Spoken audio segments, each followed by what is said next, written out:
नमस्कार, मी आयशाज मराठी रेसिपीमध्ये आपले मनपूर्वक स्वागत करते। उन्हाळ्यात आवर्जून प्यावं असं पेय म्हणजे ताक, मसाला ताक, मठ्ठा तसेच बटरमिल्क स्पायसीही तुम्ही म्हणू शकता, ज्यामुळे शरीराला अतिशय थंडावा मिळतो आणि उन्हाळ्यात ते छान वाटतं। असं पेय आपण बनवणार आहोत।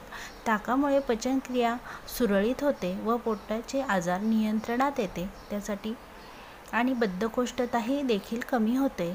कोलेस्ट्रॉलचे प्रमाण कमी होण्यास मदत होते म्हणून वजन नियंत्रणात येते।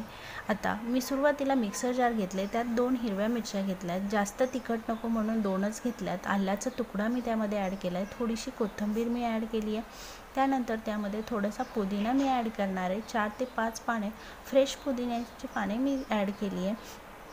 त्यानंतर त्यामध्ये मी अर्धा चमचा चाट मसाला ॲड केला आहे। चाट मसाल्याने छान टेस्ट येते म्हणून चटपटीत असा चाट मसाला ॲड केला आहे। अर्धा चमचा जिरे मी त्यामध्ये ॲड केले आहे आणि आता मी चवीनुसार मीठ त्यामध्ये ॲड केले आहे।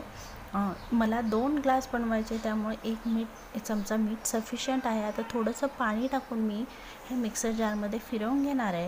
आता ह्या ताकामुळे उच्च रक्तदाबासाठी अतिशय उत्तम असं हे ताक असतं आणि ताकामध्ये पोटॅशियमचे प्रमाण जास्त असते, त्यामुळे ते रक्तदाब कंट्रोल करण्यास छान मदत होते।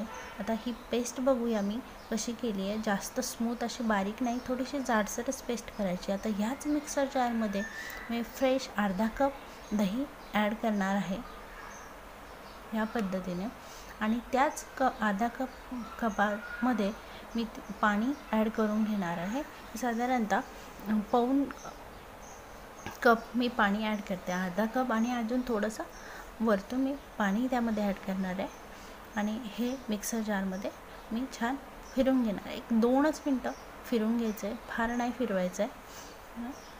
आता हे ताक पचनक्रिया सुधारण्यामुळे टॉक्सिक बाहेर काढण्यास खूप हेल्पफुल आहे आणि शरीरातील टॉक्सिक बाहेर काढल्यामुळे स्किनसाठी अतिशय उपयुक्त हे ताक आहे। आता उन्हाळ्याच्या जेवणानंतर हे पेय तुम्ही नक्की करून बघा।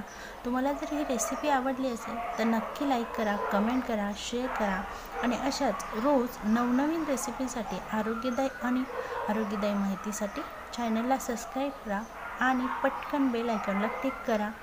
आणि धन्यवाद, थँक्यू आणि चॅनलला सबस्क्राईब करायला विसरू नका।